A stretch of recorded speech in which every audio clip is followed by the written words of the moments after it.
Y ya estamos con nuestro entrevistado de hoy en Duna Ciencia. Como cada día martes hacemos las entrevistas científicas y vamos a hablar de algo que en cierta medida hemos venido escuchando quizás hasta el hartazgo, pero que tiene otro giro en el trabajo de nuestro invitado. Me refiero a los algoritmos, a la inteligencia artificial, a los supercomputadores, pero nuestro invitado es especialista en el estudio de cómo aplicar justamente estas tecnologías en estudios, por ejemplo, sobre cáncer y envejecimiento. El doctor Alberto Martín es biólogo español, director del doctorado en biología computacional de la Fundación Ciencia y Vida de la Universidad San Sebastián, es magíster en bioinformática y doctor en ciencias de la computación del University College de Dublín en Irlanda y jefe del grupo de redes biológicas que es parte del laboratorio de biología computacional.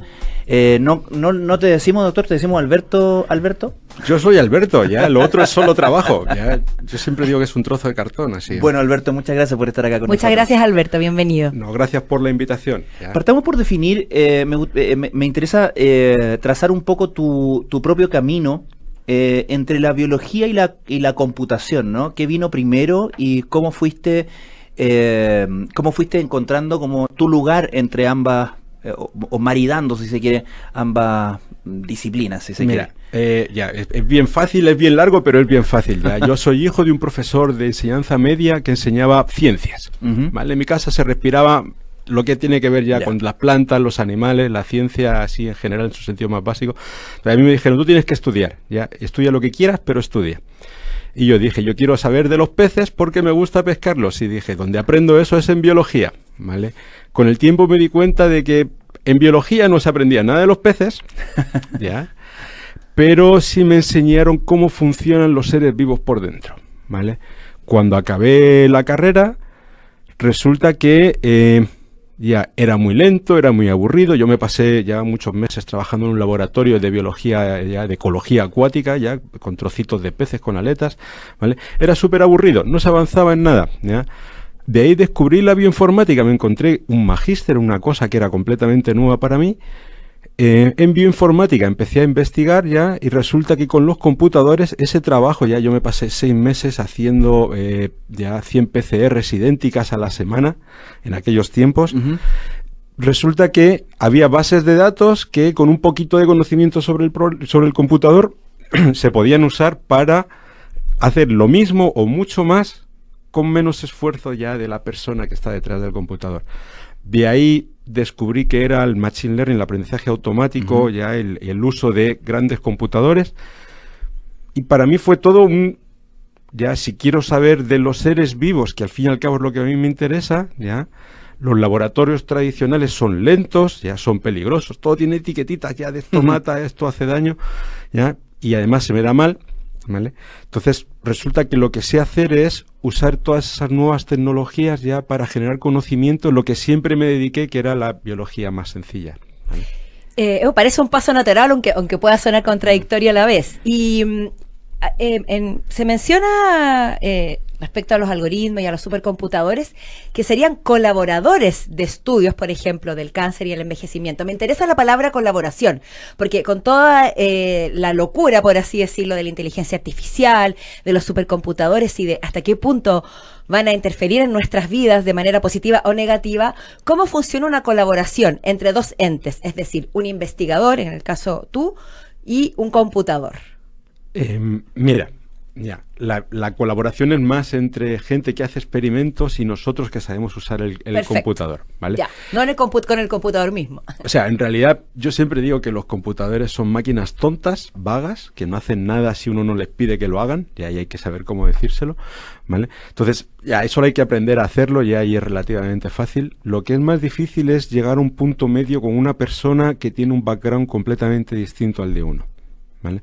Eso es pura experiencia, puras malas experiencias y cómo uno tiene que entender la visión de la otra persona, ¿ya? Yo ahora mismo trabajo en múltiples tipos de cáncer, enfermedades neurodegenerativas, ya marcadores de envejecimiento estamos empezando, la verdad, ¿vale? Entonces, entender cómo un médico, un bioquímico, un biólogo celular, ya un inmunólogo, ya entiende lo que es el trabajo ¿ya? Y llegar a explicarles, a convencerles de que lo que yo hago es facilitarte la elección de cosas, ya de nuevas asociaciones entre componentes biológicos de las células o de progresión de enfermedad o de lo que sea, ¿vale? Es lo que es difícil, lo que lleva tiempo a aprender, ya. Por suerte o por desgracia llevo más de 20 años dedicándome a lo mismo y a día de hoy trabajo en 8 o 9 tipos de cáncer, 3 o 4 enfermedades neurodegenerativas, ya con múltiples tipos de seres vivos, desde plantas a bacterias, arqueas, ya. Pero al fin y al cabo, si me preguntas a mí, yo lo que hago es trabajar con matrices de datos, ya, con algoritmos que usan esas matrices con datos, y que después, ya gracias a esa colaboración, a esa experiencia, habiendo aprendido a entender qué es lo que quieren los demás, ya con esas personas llegar a decir, ya, esto es lo que ya se sabía, esto es lo nuevo y esto es lo que ellos después validan en el laboratorio, ¿ya? Claro. Muchas veces, sin esa validación en el laboratorio, yo solo encuentro asociaciones, ya, que te puedes creer o no, ¿vale? Pero que si alguien las valida en el laboratorio, es innegable que lo que hemos encontrado en el computador sirve, ¿ya?, para avanzar el conocimiento en algo.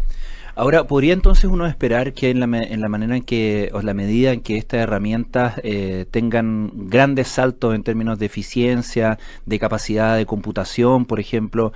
Se habla mucho, no sé si aplica, pero de la revolución que va a significar la llegada de la computación cuántica a diferentes procesos de nuestra, digamos, actividades, por poner un ejemplo, digamos. Naturalmente, el perfeccionamiento de las herramientas de inteligencia artificial, etcétera. ¿Podemos ser optimistas respecto del ritmo de avance en la, por así decirlo, conquista de nuevas enfermedades o de enfermedades que nos han llevado mucho tiempo históricamente en descifrar? Mira, más que de las enfermedades, de las curas. Ya a nadie claro. le importa la enfermedad, sí. sino esto se puede arreglar o no se puede arreglar. La verdad es que, en mi opinión, ya, y yo soy muy optimista, tengo que decirlo, en lo que se está avanzando a día de hoy era impensable ya cuando yo me metí en este mundo. Ya el computador que yo tenía cuando entré a la universidad era infinitamente peor que el celular que tengo hoy, ¿vale?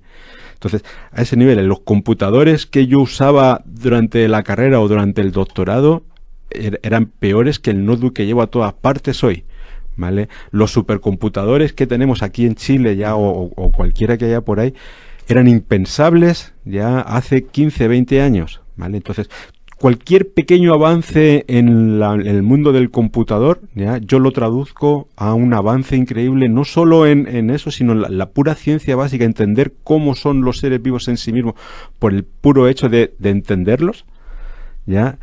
Es una cosa que a día de hoy es factible y viable, pero que hace nada de tiempo, ya, piensa que hace 10, 12 años se hizo el primer modelo de una célula entera, ya en micoplasma, ya en la bacteria más sencilla que hay. A día de hoy se están haciendo con células de humano modelos muy parecidos, un poco más incompletos, pero muy parecidos. ¿Ya? La complejidad en cuanto al número de componentes son varios órdenes de magnitud más. ¿Ya? Eso era inviable. ¿Ya? Cuando salió ese primer modelo inicial, todo el mundo decía, sí, es que es malo, pero es que era una cosa que no se veía posible cuando yo entré en este mundo, y a día de hoy estamos haciendo cosas ya que empiezan a simular tejidos enteros, ya a una escala un poquito grande, pero tejidos enteros. Entonces, dentro de 5 años no te puedo decir dónde vamos a estar, porque ya esto está difícil saber. No, está creciendo exponencialmente la cantidad de datos que hay, y ese crecimiento exponencial es lo que permite el uso de algoritmos cada vez más fiables y robustos que nos ayudan a procesar mejor esa data. Hablando específicamente de la supercomputación, es una palabra grandilocuente, ¿no? Tengo entendido, porque ahora hablamos de los avances propios de la computación, de la tecnología, Francisco mencionaba la inteligencia artificial, pero tengo entendido que más que un avance en un computador es una composición de procesadores que se unen aportando distintas materias y distintos funcionamientos para generar una fuerza unida mayor, como si fuera más colaborativo que el avance de la máquina misma. Es para entender lo que es la supercomputación, mira, básicamente. La supercomputación, ya tienes razón, no es que creemos un computador cada vez más rápido y eficiente, es que podemos poner más computadores en el mismo sitio aportando al mismo tipo de cálculos. Hacemos cálculos a la misma velocidad que antes, pero muchos más cálculos a la vez. ¿Vale? Entonces, eso es lo que está permitiendo todos los avances, ¿ya? En el campo de la inteligencia artificial ya son las tarjetas gráficas, ya que hacen muchísimos cálculos muy deprisa. Ya más lo que hago yo son los computadores más tradicionales, pero también es el número de operaciones simultáneas que se pueden hacer más que la velocidad de cada una de esas operaciones. Ahora, cuando hablamos de, y lo mencionabas hace unos minutos, esta constante búsqueda de patrones comunes, ¿cierto?, en enfermedades o entre enfermedades, de marcadores de ciertas patologías, etcétera. Decías tú que los hallazgos que se obtienen en un modelo computacional luego son ratificados o no en laboratorio, ¿correcto?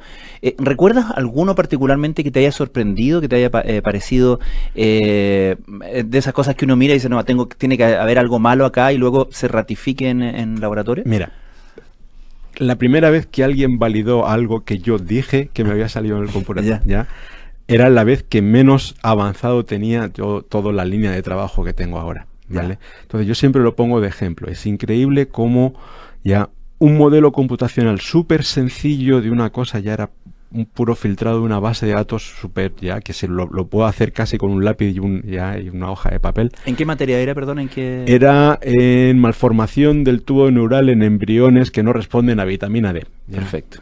Sí, en realidad en ratones ya que reproducen eso, ¿vale? Entonces era súper sencillo. Entonces nos pidieron ya, ¿podéis hacer algo más? Ya podéis procesarnos esta data ya.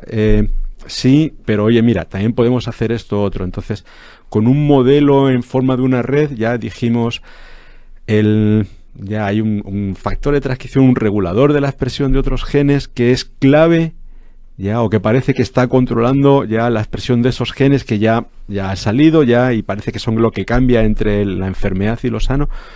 Entonces, no solo validaron esos genes que sabían ya con el procesado, sino también ese regulador de esos genes. Entonces, cuando salió, ya lo silenciaban y se volvía a lo que tenía que salir cuando no estaba.